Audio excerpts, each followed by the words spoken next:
kayaknya mungkin udah tahu kali ya gitu saya ke Polres itu kenapa.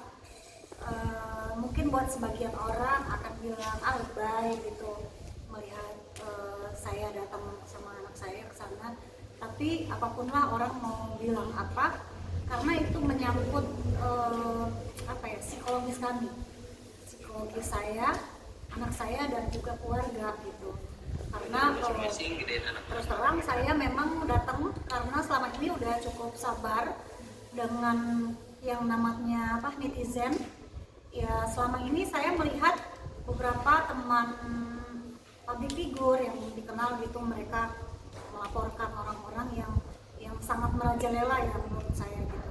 Tadinya saya nggak mau sebenarnya seperti ini, kayak buang energi gitu, buang tenaga. Emang bilang udah nggak usah diladenin, nggak usah nggak usah digubris lah orang-orang begitu. Cuman selama ini saya udah cukup sabar, dan mungkin teman-teman media melihat juga dari beberapa postingan saya, dari ribuan komentar netizen yang menyerang kami gitu, saya pilah-pilah yang sekiranya udah sangat menyakitkan, itu kadang saya screenshot, saya posting. Itu cara saya untuk sedikit mengobati gitu dengan situasi yang sekarang rasanya kami masih berduka. Mungkin buat semuanya gitu, buat orang-orang yang belum mengalami gimana sih rasanya kehilangan sosok orang yang kita sayangin gitu. Jadi nggak semudah itu untuk melupakan gitu. Jadi pada saat di hari itu 4 Desember, pada saat memakamkan almarhum, saya sudah berjanji bahwa saya akan terus bercerita dengan papi kami, suami gitu. Saya akan terus bercerita apapun yang terjadi gitu, sampai saya tidak mampu lagi untuk melangkah ke sana. Artinya mungkin sampai saya tua nanti, dan bahkan sejak almarhum meninggal sampai tadi malam pun saya masih datang ke makam gitu. Kenapa? Orang mungkin bertanya, ya salah lu, kenapa diposting, kenapa dikontenin? Ya itu kan ya boleh dong, tidak ada undang-undang, nggak ada yang melarang gitu, kecuali saya kontenin orang lain yang keluarganya melarang gitu. Nah kalau ini, karena menurut saya ini adalah cara treatment untuk diri saya khususnya gitu, diri saya pribadi, sebagai treatment untuk menguatkan saya gitu, kayak kekuatan lah gitu. Saya datang ke sana, dan kalaupun saya kontenin, karena saya ingat pesan papi, momen itu jangan pernah hilang ya Bun, apapun yang terjadi, sedikit pun momen tuh harus diabadikan, dia kan selalu bilang gitu. Dan saya tidak mencari keuntungan dari konten-konten saya di makam. Saya nggak ada channel YouTube, saya nggak ada yang menghasilkan uang dari situ, nggak ada. Atau ketika saya di makam ada diselipin mungkin built-in endorse atau apa, tidak ada di situ. Hanya benar-benar saya mengabadikan itu. Mungkin ketika saya capek pulang kerja di warung, ketika di rumah istirahat habis sholat, saya rebahan sambil lihat konten gitu, kayak ngobatin diri saya aja gitu. Jadi adalah kemarin itu netizen yang memang saya laporkan karena dia sangat keterlaluan, dan itu kata-katanya sangat kasar dan termasuk ada kata yang termasuk pornografi ya kalau nggak salah yang pertama itu. Dan berikutnya dia komen lagi di pada saat ulang tahun anak saya kan bikin konten itu kan lama mbak gitu, cari momen ketika almarhum suami masih ada gitu. Saya buka-buka galeri gitu, pilih-pilih momen-momen ketika dikasih surprise gitu. Ya itu sebagian dari pengobat hati saya gitu. Saya ngedit sendiri dari pagi sampai saya ninggalin warung gitu, saya nyusun itu video, tapi tiba-tiba di komen gitu sama dia, dan itu sakit banget komennya. Mampus dia sudah mati. Itu gimana sih untuk kita gitu, yang masih berduka di komen begitu gitu, dan itu sangat menyakitkan. Makanya saya harus ke Polres. Saya ingin kasih pelajaran untuk manusia biadab ini. kamu mau menghina saya, mau apapun, mau bilang saya apapun, silahkan. Tapi jangan begitu. Mendingan saya aja yang dibilang mati aja loh, nggak apa-apa. Tapi ini kan orangnya memang sudah tidak ada, tapi dia mengucapkan kata-kata seperti itu. Gitu. Itu sangat menyakiti kami, sangat merusak apa ya, mengganggu jiwa dan mental dan psikis kami. Itu ada berapa akun dan berapa akun yang dilaporkan? Yang dilaporkan itu aku hanya satu aja. Kalau mau diikutin semua banyak sekali gitu, banyak sekali. Jadi saya mau fokus satu aja, si manusia ini aja. Tapi sebenarnya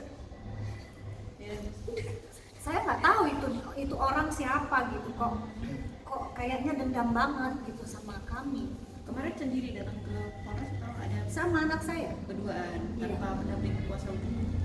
Saya udah nggak mikirin kuasa hukum, saya nggak mikirin apa. Saya berpikir pada saat itu saya lagi jualan, Mbak, lagi rame-ramenya di warung. Saya lihat komen, terus anak saya juga teman-teman fanbase-nya lagi datang di sini rame, sampai dia lupa makan, warung saya tinggalin. Saya langsung ke sana, ke makam, ke Polres.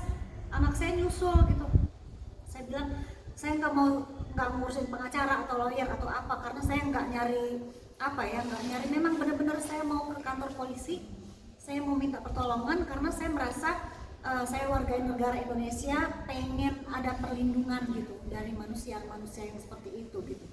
Kalau itu baru satu kali komentar atau sebelumnya pernah juga? Sebelumnya udah pernah. Akun yang dilaporkan? Iya, itu udah saya posting dan kata-katanya kasar, jorok gitu. Kalau dia ingin masuk ke undang-undang pornografi. Kalau dari kepolisian sendiri nanti akan memanggil orang akun tersebut nggak ada? Nah, semalam saya udah kesana ke Polres Jakarta Selatan, udah saya ceritakan kronologisnya dan sudah masuk laporan. Berarti nama tersebut nanti bisa dipanggil juga ya? Iya, jadi ketika laporan udah masuk, kemarin malam penyidiknya bilang nanti ibu akan dijadwalkan untuk pemanggilan.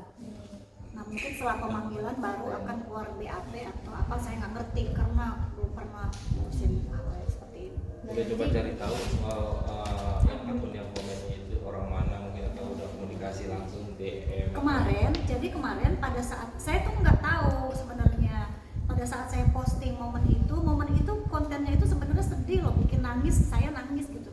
Ketika di warung saya lihat komenan itu pas banget, saya buka IG keluar komenan itu. Wah, saya langsung drop itu, saya screenshot terus saya posting di feed saya. Gak berapa lama, berapa detik kemudian komennya hilang, komen si orang itu dihapus. Tapi sekarang muncul lagi, ada lagi. Tapi karena keinginannya apa sih, pengen orang itu? Saya kepengen orang itu ada di depan mata saya. Minta maaf secara langsung. Minta maaf secara langsung. Ya pengennya sih nggak minta maaf, pengen masukin ke penjara. Iya. Nggak ada kata ampun. Kak, kemarin bukti-bukti yang dibawa apa aja? Kemarin bukti-bukti yang dibawa ya screenshotan dari itu sama beberapa komen-komennya dia. Kan Teteh kan udah foto lagi di Polres ya Teh ya, lagi laporan. Orang tersebut ada sampai ngecek Teteh nggak sih reaksi? Siapa sih? Dianya ngasih balik atau mungkin Kayak minta maaf mungkin dari karena udah Dia sempat follow, terus aku follow back. Terus tiba-tiba tuh dia follow kemarin pas ada postingan itu. Aku follow back cuman nggak ada respon lagi dari dia. maaf ya Teh. Iya, saya minta banget sama pihak kepolisian, mungkin buat orang ini remeh atau biasa aja, tapi itu sangat menyakitkan kami. Merasa takut, Dalam sakit banget rasanya. merasa takut pansos nggak sih yang aku dimanfaat buat pansos itu? dimanfaatin gitu buat pansos kalau Teteh sendiri? Saya nggak tahu.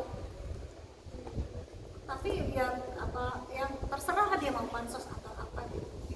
Tapi kata-kata itu yang ada kata-kata mampus gitu maksudnya. Mampus, dia sudah mati. Aduh, itu rasanya gimana sih, sakit banget. Rasanya nggak ada artinya semuanya buat saya. QQ mungkin seperti apa? Mendukung putusan itu. Iya, aku didatangin fanbase aja bela-belain buru-buru ke tempat bunda loh soalnya. Iya, jadi ya pokoknya aku ikutin aja semua keputusan bunda. Ya soalnya nggak ada alasan juga sih buat komen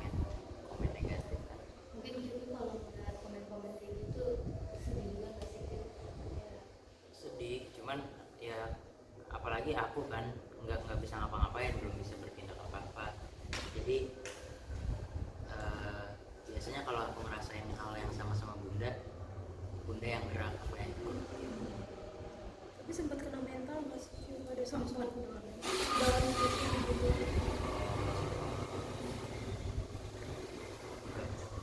aku aku lebih ke apa ya, ya kalau bisa didengarin lah orang-orang kayak gitu. Aku juga sebenarnya nggak mau tahu juga siapa yang komen begitu.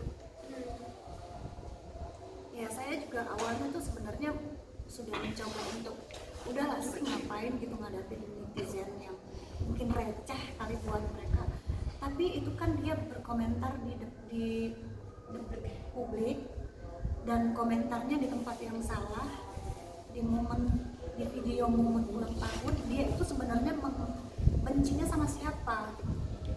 Sama saya, sama anak saya, atau sama almarhum? Kan kalau yang pertama dia bilang seolah-olah kenapa sih lo nggak move on, gini-gini, suami lo kan udah mati, udah ini Karina apalah, Karina kon apalah gitu, maksudnya apa? Terus sekarang berikutnya mampus dia sudah mati, siapa gitu, siapa manusia ini gitu. Saya kepengen minta banget sama kepolisian gitu, tolong gitu manusia-manusia itu